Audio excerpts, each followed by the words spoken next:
Good morning, सुप्रभात, खम्मा गणी, राम राम सभी दोस्तों को स्वागत है आप सभी का राजस्थान करंट अफेयर्स के अंदर। आज है दोस्तों 24 मार्च और इस वीडियो के अंदर दैनिक भास्कर और राजस्थान पत्रिका की न्यूज़पेपर की कटिंग के साथ में राजस्थान का करंट अफेयर्स कवर करने वाले हैं। वीडियो के एंड के अंदर 10 करंट अफेयर्स की कुछ भी डिस्कस करेंगे दोस्तों। इस वीडियो के अंदर खास तौर से राजस्थान का एक एयर क्वालिटी रिपोर्ट आई है, जिसके अंदर राजस्थान का भिवाड़ी शहर है वो दुनिया का सबसे ज़्यादा प्रदूषित की शहर है। इस रिपोर्ट के बारे में टू द पॉइंट के तौर पे अपन बात करने वाले हैं। साथ में रामसनी संप्रदाय है और राजस्थान सरकार की दो योजनाएं, एक उड़ान योजना, एक शुभ शक्ति योजना है, उसके बारे में भी बात करने वाले हैं। ठीक है, आइए स्टार्ट करते हैं सबसे पहली न्यूज़पेपर कटिंग के बारे में, जिसके अंदर एक ये रिपोर्ट आई है, जिस रिपोर्ट का नाम क्या है भाई, वर्ल्ड एयर क्वालिटी रिपोर्ट, यानी विश्व वायु गुणवत्ता रिपोर्ट 2021 है। वो किसके द्वारा जारी की गई है? एक स्विस फर्म है, स्विट्जरलैंड जो यूरोपियन कंट्री है वहाँ का एक फर्म है दोस्तों, IQ एयर। तो IQ एयर के द्वारा एयर क्वालिटी रिपोर्ट 2021 जारी की गई है, जिसके हिसाब से दुनिया के 100 सबसे ज़्यादा प्रदूषित शहरों के अंदर, दुनिया के 100 सबसे ज़्यादा प्रदूषित शहरों के अंदर 63 भारत के शामिल है दोस्तों। और जो ये रिपोर्ट है दोस्तों, ये पार्टिकुलेट 2.5 के आधार पे की गई है।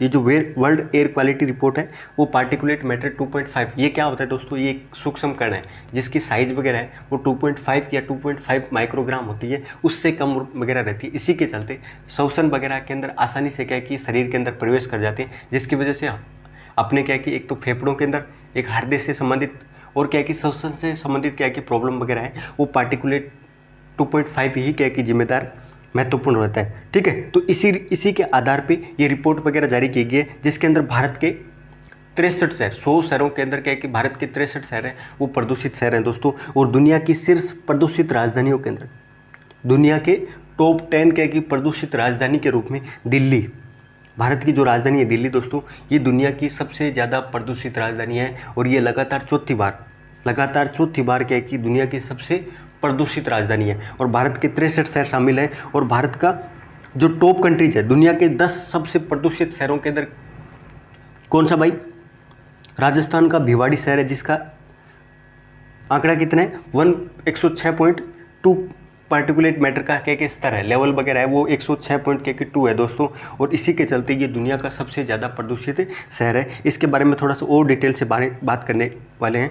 ठीक है, और इस वायु प्रदूषण की वजह से भारत के अंदर लगभग कितना भाई, 66 लाख के आसपास क्या की मौत वगैरह है वो हर साल होती है दोस्तों। और सबसे ज़्यादा वायु प्रदूषण के मामले में सबसे ज़्यादा क्या की मौत वगैरह है वो भी क्या कि भारत के अंदर रहती है। भारत इस रिपोर्ट के अंदर प्रदूषित शहरों के मामलों के अंदर प्रदूषित देश के तौर पे क्या कि भारत विश्व के अंदर 5वें स्थान पे। इस प्रदूषण के जो वायु प्रदूषण से जुड़ी रिपोर्ट है, इसमें भारत कितने स्थान पे भाई? भारत 5वें स्थान पे। भारत के 100 शहरों के अंदर कितने शहर शामिल है? 63 शहर शामिल है। दुनिया की सबसे प्रदूषित राजधानी कौन सी है? भारत। ठीक है, सेकंड नंबर पे दोस्तों बांग्लादेश। वहीं क्या है कि दुनिया के सबसे प्रदूषित शहरों के अंदर राजस्थान का भिवाड़ी शहर। तो ये कुछ फैक्ट वगैरह हैं जो आप याद रखोगे। ये आप रैंक वगैरह दी हुई है जिसके बारे में आपको बताया था। दुनिया के सबसे प्रदूषित शहरों के अंदर ये रिपोर्ट देख सकते हो दोस्तों, जिसके अंदर भिवाड़ी क्या है कि नंबर 1 पे है। सेकंड नंबर पे गाजियाबाद, उत्तर प्रदेश का शहर है दोस्तों, वो सेकंड नंबर पे है। थर्ड नंबर पे क्या है कि दोस्तों चीन का होतान शहर है। चीन का होतान शहर है वो विश्व का तीसरा सबसे बड़ा क्या है कि प्रदूषित देश है, प्रदूषित शहर है। जबकि दिल्ली क्या है कि चौथे नंबर पे। दिल्ली, जौनपुर, नोएडा, ये सारे के सारे आप देख सकते हो।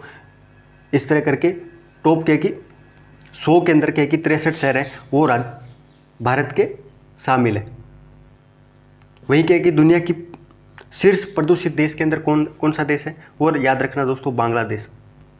बांग्लादेश इस रिपोर्ट के आधार पे दुनिया का क्या है कि सबसे ज़्यादा प्रदूषित क्या है कि देश है। भारत क्या है कि इसमें 5वें स्थान पे, भारत है 5वें स्थान पे। तो ये रिपोर्ट दोस्तों याद रखना, जो पार्टिकुलेट 2.5 के आधार पे जारी की जाती है। अगला दोस्तों, स्मार्ट सिटीज़ प्रोजेक्ट की मासिक रैंकिंग के अंदर राजस्थान के कि पहले पायदान पे पहुंच गया दोस्तों। पिछले साल जो रैंकिंग थी 2021 की स्मार्ट सिटीज़ रैंकिंग, सरकार के द्वारा एक स्मार्ट सिटीज़ मिशन शुरू किया गया था 2014 के अंदर, जिसके अंदर 2016 के अंदर ये शुरू किया गया था स्मार्ट सिटीज़ मिशन, जिसके अंतर्गत देश की 100 शहरों को देश के 100 शहरों को इस तरह की इंफ्रास्ट्रक्चर वगैरह डेवलप करना था ताकि वो स्मार्ट सिटी के रूप में विकसित किया जा सके, चाहे टेक्नोलॉजी के मामले के अंदर हो, चाहे अवसंरचना के मामलों के अंदर हो। और इसी की रिपोर्ट जारी की जाती है हर साल। और 2021 की जो वार्षिक रैंकिंग थी, वार्षिक मूल्यांकन किया गया था, उसमें राजस्थान दूसरे स्थान पे था। झारखंड ने क्या कि सबसे बेस्ट परफॉर्मेंस दी थी स्मार्ट सिटीज़ के मामले के अंदर वार्षिक रैंकिंग के अंदर, और सेकंड नंबर पे क्या कि राजस्थान था।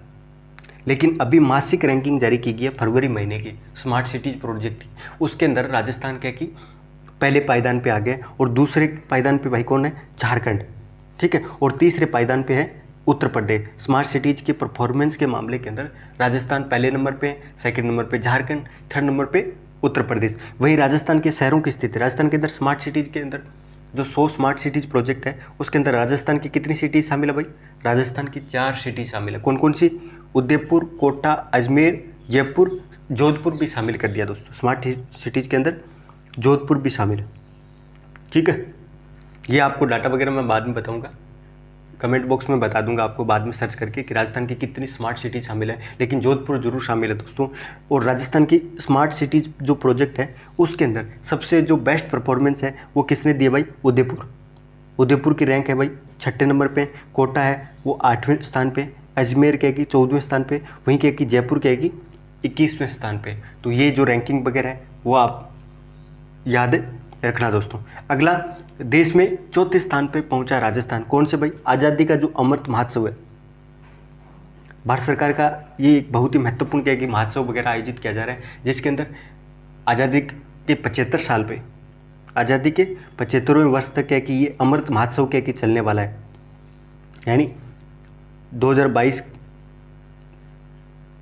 के 15 अगस्त तक के कि ये चलेगा दोस्तों ये प्रोग्राम वगैरह, जिसके अंदर प्रत्येक देश का प्रत्येक राज्य और प्रत्येक क्या कि देश का क्या कि प्रत्येक मंत्रालय वगैरह है वो अपनी उपलब्धियां वगैरह है उसको क्या कि मना रहा है, अपनी क्या कि आज़ादी के कि जो भी कोई अचीवमेंट वगैरह है उसको क्या कि प्रत्येक मंत्रालय और देश प्रत्येक राज्य के द्वारा मनाए जा रहे हैं। और उसी के हिसाब से देश में चौथे स्थान पे राजस्थान वगैरह है। आज़ादी की जो अमृत महोत्सव है उसके आयोजन के मामले के अंदर राजस्थान देश के अंदर चौथे पायदान पे है, ठीक है, ये याद रखोगे। और ये कला एवं संस्कृति विभाग है, उसके द्वारा राजस्थान के अंदर कितने भाई 431 कार्यक्रम आयोजित किए गए। इसी महोत्सव के अंतर्गत राजस्थान सरकार के द्वारा 431 कार्यक्रम आयोजित किए गए और आज़ादी के अमृत महोत्सव में रैंकिंग कितनी है भाई, चौथे स्थान पे। नेक्स्ट दोस्तों, सरकारी और सामुदायिक व्यक्तिगत प्रयासों से टीबी मुक्त होगा राजस्थान, एक बैठक आयोजित की गई थी और साथ में क्या है कि एक अभियान शुरू करना है इनको, राजस्थान सरकार के द्वारा एक अभियान शुरू किया जाना है। आज 24 तारीख को क्या है कि एक अभियान शुरू किया जाएगा, क्योंकि 24 तारीख को विश्व क्षय दिवस यानी विश्व टीबी दिवस के रूप में क्या कि मनाया जाता है टीबी, ठीक है। तो प्रदेश और देश को 2025 तक टीबी रोग से मुक्ति बनाने के लिए राज्य सरकार के द्वारा ग्राम स्तर पे टीबी चैंपियंस का क्या कि चयन वगैरह किएगी, एक टीम खड़ा करेगी जो कहाँ पे चुनाव होगा भाई, ग्राम स्तर पे। ग्राम स्तर पे टीबी चैंपियंस हैं उनको क्या कि चयन वगैरह करेगी और इस योजना के अनुसार टीबी को मात देने वाले लोगों को चैंपियंस के रूप में क्या कि चिन्हित किया जाएगा, जिन्होंने क्या कि टीबी के खिलाफ क्या कि लड़ा या जिनको बीमारी वगैरह हो गई थी और वापस क्या कि सही हो गए, और उनको क्या कि एक उदाहरण के रूप में या उनको एक चैंपियन के रूप में राज्य सरकार के द्वारा नियुक्त करेगी और लोगों को क्या कि एक तरह से जागरूक या प्रेरणा के तौर पर क्या कि उनको जागरूकता अभियान है एक तरह से राज्य सरकार है उसके द्वारा चलाया जाएगा। लेकिन ये चैंपियन कहाँ बनाएगी भाई, ग्राम स्तर पे, ये चीज़ याद रखोगे। और सरकार का जो भारत सरकार का जो टारगेट है, भारत सरकार का जो टारगेट है दोस्तों 2025 तक देश को टीबी मुक्त बनाना है। कितना, जो क्षय रोग है वो उसको 2025 तक क्या है कि राजस्थान का भी टारगेट यही है और देश का भी क्या है कि टारगेट ये है दोस्तों 2025 तक क्षय रोग मुक्त क्या है कि देश को बनाना है। लेकिन दुनिया के अंदर अभी क्या है कि 26% क्या कि जो मामले दुनिया के अंदर 26% टीबी के मामले हैं वो भारत के अंदर दोस्तों, जबकि राजस्थान के अंदर देश का 7% क्या कि मरीज क्या कि टीबी के संक्रमित है और दुनिया के अंदर टीबी के मामलों के अंदर भारत नंबर 1 है। तो भारत दुनिया के 26% मामले या टीबी से जुड़े हुए मामले क्या कि भारत के अंदर है। तो आप देख सकते हो टारगेट कितना। अब जरूरी क्या है कि टीबी क्या है कि ज़्यादातर क्या कि जाँच वगैरह भी नहीं होती और इसी वजह से क्या है कि ये आंकड़े वगैरह थोड़ा कम है बाकी यदि आंकड़े वगैरह के और ज़्यादा यदि प्रॉपर जांच वगैरह हो ढंग से तो आंकड़े और ज़्यादा आ सकते हैं और सरकार के द्वारा एक अभियान और शुरू किया जाएगा। इसी लक्ष्य को 2025 तक टीबी मुक्त बनाने को लक्ष्य को लेके राजस्थान सरकार के द्वारा विश्व क्षय रोग दिवस 24 मार्च को टीबी मुक्त राजस्थान के रूप में एक विशेष अभियान है वो शुरू किया जाएगा। ये भी आप याद रखना दोस्तों। अगला उड़ान योजना के बारे में बात करते हैं। उड़ान योजना है उसको लेके एक प्रभावी रणनीति बनाने के लिए एक बैठक आयोजित की गई थी, ठीक है, जिसमें राज्य सरकार की ये जो उड़ान योजना है दोस्तों, ये राज्य सरकार की एक महत्वाकांक्षी IM शक्ति उड़ान योजना, ये इंदिरा गांधी के जन्म दिवस है उसके अवसर पे ये शुरू की गई थी, इंदिरा उड़ान योजना, ठीक है। इसको इंदिरा उड़ान योजना के नाम से भी जाना जाता है, IM शक्ति उड़ान योजना के नाम से भी जाना जाता है। और इसी के बेहतर क्रियान्वयन के लिए राज्य सरकार के द्वारा क्या किया जाएगा, अन्य संस्थाओं के साथ में मिलकर कोऑपरेशन किया जाएगा, ठीक है। अब आपको मैं इस योजना के बारे में बताता हूँ। उड़ान जो योजना है दोस्तों, इसके बारे में बताता हूँ। इसके अंतर्गत क्या रहता है, जो किशोरियाँ और महिलाएं वगैरह हैं दोस्तों, उनको निःशुल्क सैनिटरी नैपकिन्स वगैरह हैं वो उपलब्ध कराए जाते हैं, जिसमें और साथ में क्या है कि जो महिलाओं और किशोरियों को ये निःशुल्क नैपकिन्स को प्रयोग वगैरह करने के लिए प्रोत्साहित भी किया जाता है, ताकि क्या है कि अपनी क्या है कि सुरक्षा महामारी से और गरिमा वगैरह के साथ में क्या है कि एक तरह से स्वस्थता खुद के अंदर क्या है कि स्वस्थता लाने के लिए, इस महामारी से क्या है कि स्वस्थता वगैरह लाने के लिए नैपकिन्स के क्या कि उपयोग के लिए इस अभियान के अंतर्गत, इस योजना के तहत फ्री के अंदर नैपकिन्स भी प्रदान किए जाएंगे, साथ में क्या कि उनको प्रोत्साहित भी किया जाएगा ताकि उनका क्या कि उपयोग वगैरह हो, ताकि वो स्वच्छता के प्रति उन स्वच्छ रह सके, सुरक्षित रह सके और अपने साथ में क्या कि अपनी जो गरिमा वगैरह है उसका भी क्या है कि ख्याल रख सके। इसके लिए ये उड़ान योजना राजस्थान सरकार के द्वारा लाई गई थी और मुख्यमंत्री इस जो कांग्रेस का जो कार्यकाल था दोस्तों, तीसरे साल के अंदर ये उड़ान योजना शुभारंभ किया गया था। और आप डेट देख सकते हो 19 दिसंबर 2021 को, 19 दिसंबर 2021 को ये IM शक्ति उड़ान योजना है वो शुरू की गई थी। नहीं सॉरी दोस्तों, ये 29 सितंबर को शुरू की गई थी। 29 सितंबर है या इंदिरा गांधी का जन्मदिन कब है? इंदिरा गांधी का जन्मदिन है 19 सितंबर, तो 19 सितंबर 2021 को शुरू की गई थी, ठीक है। और राजस्थान ऐसा करने वाला देश का पहला राज्य था दोस्तों। राजस्थान इस तरह की पहल शुरू करने वाला देश का पहला राज्य था, जिसके अंदर लगभग क्या कि 1.42 करोड़ के सैनिटरी नैपकिन्स वगैरह है वो फ्री के अंदर प्रोवाइड करवाने थे। और ये उड़ान जो योजना है इसका क्रियान्वयन का जिम्मा है महिला एवं बाल विकास विभाग है। और इसी के द्वारा अन्य संस्थाओं के साथ में क्या कि कोऑपरेशन वगैरह करके ये नैपकिन्स वगैरह के प्रति जागरूकता, साथ में इसके उपयोग को लेके क्या कि प्रोत्साहित करने का काम है वो महिला एवं बाल विकास विभाग है, उसको जिम्मेदारी दी गई थी। और इसका संचालन इंदिरा महिला शक्ति निधि से किया जाएगा। सरकार के द्वारा 200 करोड़ रुपए का बजट का प्रावधान किया गया था और इसका जो संचालन कौन सी निधि से किया गया है? इंदिरा महिला शक्ति निधि। तो इसका सारा का सारा जो पैसा है दोस्तों एक इंदिरा महिला शक्ति निधि है, उसी के अंदर किया गया था, ठीक है। नेक्स्ट दोस्तों, शुभ शक्ति योजना के बारे में बात करते हैं। अभी विधानसभा के अंदर एक प्रश्न हुआ था और उसी प्रश्न का जवाब है वो माननीय जो श्रम मंत्री हैं सुखराम विश्नोई है, उनके द्वारा जवाब दिया गया था कि शुभ शक्ति योजना के अंतर्गत लंबित जितने भी आवेदन वगैरह है उसको 3 महीने के अंदर अंदर क्या निस्तारण कर दिया जाएगा, ये बोला है। तो आइए शुभ शक्ति योजना के बारे में बात करते हैं कि शुभ शक्ति राजस्थान शुभ शक्ति योजना है क्या। सबसे पहले तो आपको बता देता हूं दोस्तों, राजस्थान जो शुभ शक्ति योजना है उसकी शुरुआत दोस्तों 1 जनवरी 2016 को राजस्थान शुभ शक्ति योजना है उसकी शुरुआत की गई थी। और जो ये शुभ शक्ति योजना है ये राजस्थान सरकार के द्वारा राज्य की महिलाएं और बालिकाओं को आत्मनिर्भर बनाना और सशक्त बनाने के लिए इस तरह की योजना वगैरह है वो 2016 के अंदर शुरू की गई थी, जिसके अंतर्गत सरकार के द्वारा जो भी आवेदक वगैरह इस योजना के अंतर्गत जो भी आवेदन वगैरह करता है उसको राजस्थान सरकार के द्वारा बालिकाओं और महिलाओं की शिक्षा वगैरह पूरी करने, अपना खुद का व्यवसाय करके शुरू करने और बेटी की शादी करने के लिए आवेदक महिला और बेटियों को इस योजना के अंतर्गत 55,000 रुपये की वित्तीय सहायता है वो राजस्थान सरकार के द्वारा की जाती है, ठीक है। तो महिला या बेटी वगैरह है जो भी आवेदक वगैरह है इस योजना के अंतर्गत आवेदन करना पड़ता है और वो व्यवसाय शुरू करने के लिए या शिक्षा को पूरी करने के लिए या अपनी शादी वगैरह या अपनी बेटी की क्या कि शादी के लिए क्या कि राजस्थान सरकार के द्वारा इसी योजना के अंतर्गत 55,000 रुपये के क्या कि सहायता राशि ले सकती है। एक और योजना शुरू की गई थी अलवर से, राजस्थान सरकार के द्वारा अलवर से क्या कि एक योजना शुरू की गई थी जिसका नाम था दोस्तों राजश्री योजना।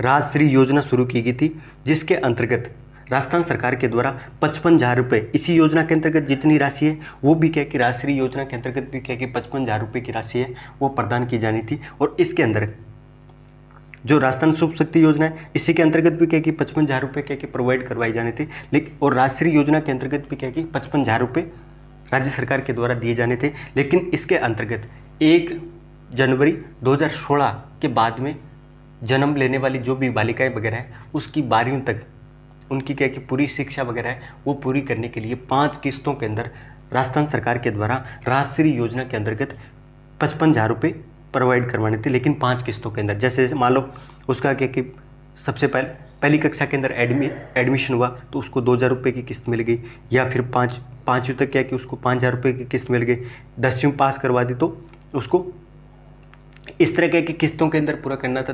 जो बालिकाओं के क्या कि सशक्तिकरण और उनका क्या कि शिक्षा, उनके अंदर क्या कि साक्षरता वगैरह सुनिश्चित करने के लिए राजस्थान सरकार के द्वारा राजश्री योजना शुरू की गई थी, जिसका उद्घाटन कहाँ से किया गया था? अलवर से। अगला दोस्तों, ये इतना काम का नहीं है। नेक्स्ट दोस्तों, राजीविका के द्वारा एक मेला चल रहा है जिसका नाम है, ये राजस्थान ग्रामीण क्या कि आजीविका विकास परिषद है, जिसको राजसिको के नाम से भी जाना जाता है। इसकी स्थापना कब हुई थी भाई? इसकी स्थापना दोस्तों 1961 के अंदर हुई थी। और इसके अध्यक्ष कौन है वर्तमान के अंदर? राजीव अरोड़ा। अरोड़ा दोस्तों राजस्थान ग्रामीण आजीविका जो विकास परिषद है उसके के अध्यक्ष हैं दोस्तों। और इसी के द्वारा राजीविका के द्वारा एक मेला आयोजित किया जा रहा है जो राजधानी जयपुर के जवाहर कला केंद्र है, वहाँ पे क्या कि राजीविका सरस राष्ट्रीय क्राफ्ट मेला, मेले का नाम क्या है दोस्तों? बहुत ही इंपॉर्टेंट है, राजीविका सरस राष्ट्रीय क्राफ्ट मेला है, वो आयोजन किया जा रहा है जवाहर कला केंद्र के अंदर। साथ में क्या कि ये जो हर साल क्या कि आयोजित होता है, जिसके अंदर क्या कि जितने भी क्या कि जो ग्रामीण कारीगर है या कुटीर उद्योग से संबंधित या कोई और क्या कि जो हस्त कारीगर है, ठीक है, उन उत्पादों की क्या कि प्रदर्शनी वगैरह, एक तरह का क्राफ्ट मेला है, राजीविका सरस राष्ट्रीय क्राफ्ट मेला है, जो भारत सरकार के जो ग्रामीण विकास मंत्रालय है उसके द्वारा भी क्या कि ये प्रायोजित किया जाना है। ये 6 दिन चल रहा है दोस्तों। और इसी के अंदर क्या कि सिरामिक उत्पाद वगैरह हैं, ये आप देख सकते हो, सिरामिक उत्पाद वगैरह हैं, वो क्या कि अपने पहचान वगैरह बना रहे हैं। एक राजसिको है, इसका एक शोरूम है दोस्तों जिसका नाम भी क्या है कि राजस्थली, उसके अंदर भी क्या कि हैंडीक्राफ्ट क्या कि प्रोडक्ट वगैरह हैं, राजस्थान के क्या कि जो भी समुदाय वगैरह हैंडीक्राफ्ट से जुड़े क्या कि उनके उत्पाद वगैरह हैं उसकी प्रदर्शनी वगैरह राजस्थली क्या कि शोरूम के माध्यम से राजसिको के द्वारा की जाती है, जिसकी स्थापना 1961 में हुई थी। और इसके अध्यक्ष कौन है? राजीव अरोड़ा साहब। और ये जो मेला का नाम है दोस्तों राजीविका सरस राष्ट्रीय क्राफ्ट मेला, याद रखना, ठीक है। ये भारत सरकार के ग्रामीण विकास मंत्रालय है उसके द्वारा प्रायोजित है और आयोजित कौन कर रहे हैं? राजीविका, ठीक है। नेक्स्ट दोस्तों, भजन गायिका सुरभि को मिला तेजस्विनी कैकी अवार्ड। ये किस फाउंडेशन के द्वारा दिया जाता है भाई? ये विपर फाउंडेशन के द्वारा, विपर फाउंडेशन है उसके द्वारा ये अवार्ड वगैरह प्रदान किया गया है। नाथ द्वारा के अंदर ये इसका प्रोग्राम चल रहा था और राष्ट्रीय सम्मेलन नाथ द्वारा के अंदर विपर फाउंडेशन का राष्ट्रीय सम्मेलन चल रहा था। और उसके अंतर्गत जो भजन गायिका है सुरभि चतुर्वेदी है, उसको तेजस्विनी के अवार्ड वगैरह प्रदान किया गया था। और इन्हीं के साथ में क्या कि 10 महिलाओं को तेजस्विनी अवार्ड प्रदान किया गया था। तो याद रखना, तेजस्विनी जो अवार्ड वगैरह है वो किसके द्वारा दिया जाता है भाई? विपर फाउंडेशन के द्वारा, ठीक है। और इसी के द्वारा 10 महिलाओं को प्रदान किया गया था। नेक्स्ट दोस्तों, भारत के धर्मवीर और देवेंद्र सिंह है, भारत के धर्मवीर और देवेंद्र सिंह है, उनके द्वारा Dubai World Para Athletics Championship, Dubai World Para Athletics Championship Grand Prix 2022 है, उसके अंदर रजत पदक हासिल किया है। इतना ज़्यादा इंपॉर्टेंट नहीं है। अगला दोस्तों, राहुल को स्वर्ण पदक मिला, ये इंपॉर्टेंट है, ये राजस्थान का लड़का भाई, राजस्थान के युवा तीरंदाज राहुल कुमार नागरवाल, राजस्थान के युवा तीरंदाज का नाम क्या भाई? राहुल कुमार नागरवाल है दोस्तों। उनके द्वारा बैंकॉक के अंदर संपन्न एशिया कप स्टेज 1 के अंदर भारतीय रिकर्व टीम का नेतृत्व करते हुए इनके द्वारा स्वर्ण पदक जीता है, ठीक है। ये चीज़ें याद रखना। जीता कहाँ पे भाई? बैंकॉक एशिया कप स्टेज 1 के अंदर। नेक्स्ट दोस्तों, राजस्थान की भावना ने कलकत्ता के अंदर नेशनल पैरा पावर लिफ्टिंग में गोल्ड मेडल जीता है दोस्तों, जिनका नाम क्या? भावना शर्मा। भावना शर्मा ने भाई गोल्ड मेडल किस में जीता है? राजस्थान की भावना शर्मा है, उसने कलकत्ता के अंदर आयोजित, तो कलकत्ता के अंदर नेशनल पैरा पावर लिफ्टिंग प्रतियोगिता आयोजित की गई है। 2022 की जो पावर लिफ्टिंग प्रतियोगिता है नेशनल लेवल की, वो भी पैरा पावर लिफ्टिंग है, वो कलकत्ता के अंदर आयोजित की गई है। और वहाँ पे राजस्थान की जो भावना शर्मा है, उसके द्वारा लगातार चौथी बार क्या कि गोल्ड मेडल जीता है। और राजस्थान के अंदर भावना क्या कि पिछले 5 साल से राज्य स्तर पर भी क्या कि लगातार क्या कि गोल्ड मेडल जीतती आ रही है। लेकिन ये लगातार भावना ने क्या कि नेशनल लेवल पे क्या कि चौथी बार क्या कि गोल्ड मेडल पावर लिफ्टिंग के अंदर, पैरा पावर लिफ्टिंग है उसके अंदर जीता है दोस्तों। तो भावना शर्मा याद रखना। नेक्स्ट दोस्तों, सुखप्रीत क्या कि बनी है राजस्थान की जूनियर हॉकी टीम की कप्तान। राजस्थान जूनियर हॉकी टीम है, उसकी कप्तान कौन बनी है भाई? सुखप्रीत सिंह। ये सुखप्रीत क्या कि कौर है, वो राजस्थान जूनियर हॉकी टीम की कैप्टन बनाई गई है। लेकिन इंपॉर्टेंट चीज़ यहाँ पे क्या है दोस्तों, 25 मार्च से आंध्र प्रदेश के काकीनाडा के अंदर 12वीं hockey India junior national girls प्रतियोगिता का आयोजन किया जा रहा है। तो 12वीं नेशनल लेवल की जूनियर इंडिया हॉकी क्या कि जो चैंपियनशिप या प्रतियोगिता वगैरह है, वो आंध्र प्रदेश के काकीनाडा के अंदर आयोजित की जाएगी। और राजस्थान की जो टीम का नेतृत्व कौन करेगी? सुखवीर कौर। ठीक है। अगला दोस्तों, राजस्थान को पर्यटन के साथ साथ कला और संस्कृति के अंदर वैश्विक पहचान दिलाने को लेकर एक बैठक आयोजित की गई थी। बहुत ही महत्वपूर्ण बैठक थी दोस्तों।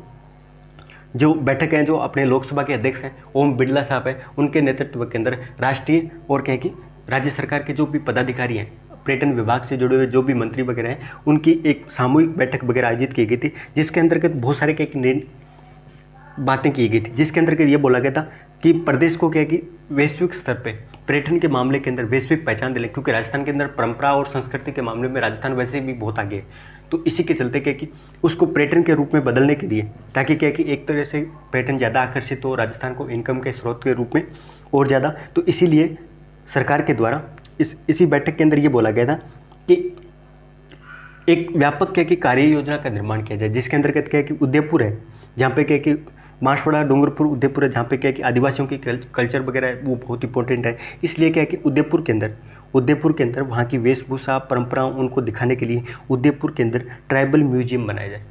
ये इस बैठक के अंदर निर्णय किया गया कि उदयपुर के अंदर ट्राइबल क्या कि म्यूजियम का निर्माण किया जाएगा। वहीं क्या कि जयपुर के अंदर एक अंतर्राष्ट्रीय म्यूजियम का निर्माण किया जाएगा। जयपुर का जो सवाई मानसिंह टाउन हॉल है, जो राजस्थान की विधानसभा जो पुराना भवन है, अभी विधानसभा का जो पुराना, अभी तो नया बन गया, लेकिन जो पुराना भवन है उसका उपयोग एक म्यूजियम के रूप में किया जाए, वो भी क्या कि जयपुर के अंदर अंतर्राष्ट्रीय म्यूजियम के रूप में। तो ये भी बोला गया था। और इसी बैठक के अंदर ये भी बोला गया कि सितंबर से वापस क्या कि प्लेस ऑन व्हील्स, राजस्थान से आए जो प्लेस ऑन व्हील्स क्या कि जो ट्रेन वगैरह है, वो सितंबर से प्रारंभ करने के लिए बोला गया है। अगला दोस्तों, बूंदी को बावड़ियों का शहर बनाए।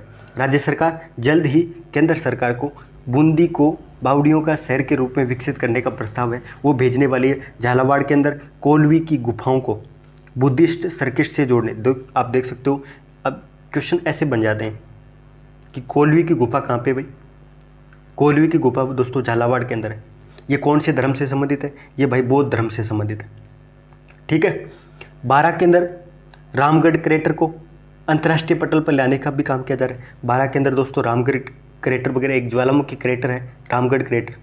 ठीक है, जो कहाँ पे भाई? 12 के अंदर है, उसको भी पहचान वगैरह दिलाई जाए। वहीं जैसलमेर है, वहाँ पे डेजर्ट जो मरुस्थलीकरण टूरिज्म है, उसको ज़्यादा से ज़्यादा प्रोत्साहित किया जाए। और बांसवाड़ा के मानगढ़ में स्थित गोविंद गुरु के धाम को पर्यटन के रूप में क्या कि इस तरह के उसको, क्योंकि जो मानगढ़ की पहाड़ी है जहाँ पे गोविंद गुरु के द्वारा 1883 के अंदर सम सभा की स्थापना की गई थी। ठीक है। और इसका प्रथम अधिवेशन कब हुआ था, कोई बता सकता है? सम सभा का प्रथम अधिवेशन कब हुआ था? 1903 के अंदर हुआ था। और ये जो दुर्भाग्यपूर्ण जो घटना हुई थी मानगढ़ की पहाड़ी पे, लगभग 1500 भील मारे गए थे, वो घटना कब हुई थी? आप मेरे को जरूर कमेंट बॉक्स में बताना।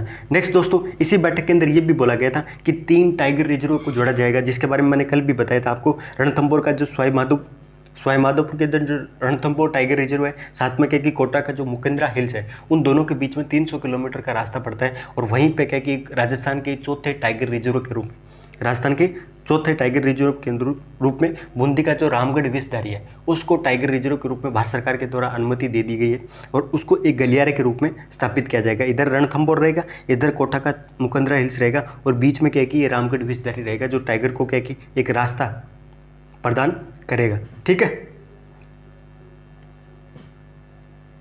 अगला दोस्तों रामसनी संप्रदाय के बारे में बात करते हैं। तो आपको मैं जल्दी जल्दी कुछ बहुत ही महत्वपूर्ण फैक्ट बताता हूँ, क्योंकि यहाँ पे क्या कि एक फूलडोल महोत्सव आयोजन किया गया था भीलवाड़ा के शाहपुरा के अंदर। रंग पंचमी पे 5 दिवसीय फूलडोल महोत्सव का आयोजन किया गया था। तो याद रखना, फूलडोल जो महोत्सव है वो कौन से संप्रदाय के द्वारा मनाया जाता है? तो रामसनी संप्रदाय के द्वारा। ये कहाँ पे भाई?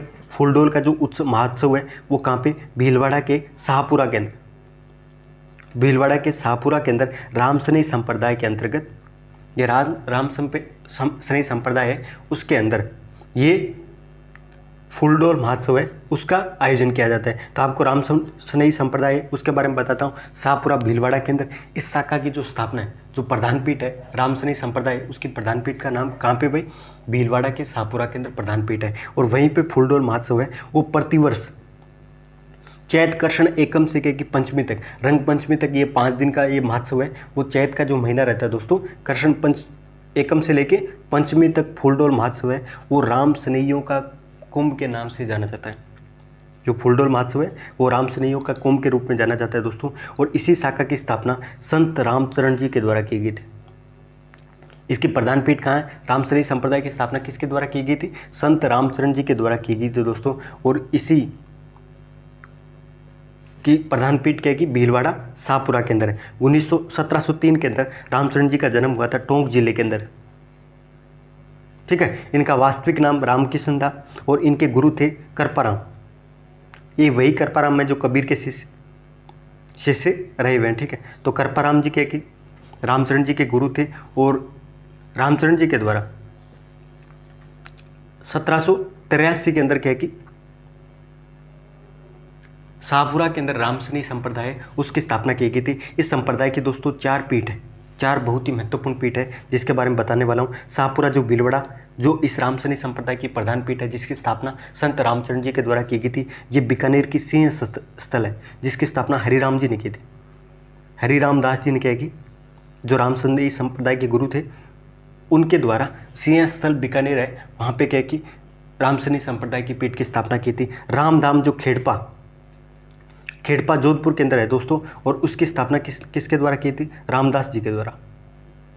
ये रामदास जी के कि हरिरामदास जी के शिष्य थे और ये इन्हीं रामदास जी के द्वारा खेड़पा जोधपुर के अंदर रामधाम के रूप में रामसनी संप्रदाय की तीसरी पीठ की स्थापना की गई थी। और चौथी पीठ है दोस्तों नागौर के रेण के अंदर, मेड़ता सिटी के अंदर रेण है, वहाँ पे क्या की रामसनी संप्रदाय की पीठ है। तो ये चारों पीठ है दोस्तों इस संप्रदाय की, याद रखना। और ये जो रामसनी संप्रदाय है ये निर्गुण भक्ति का है।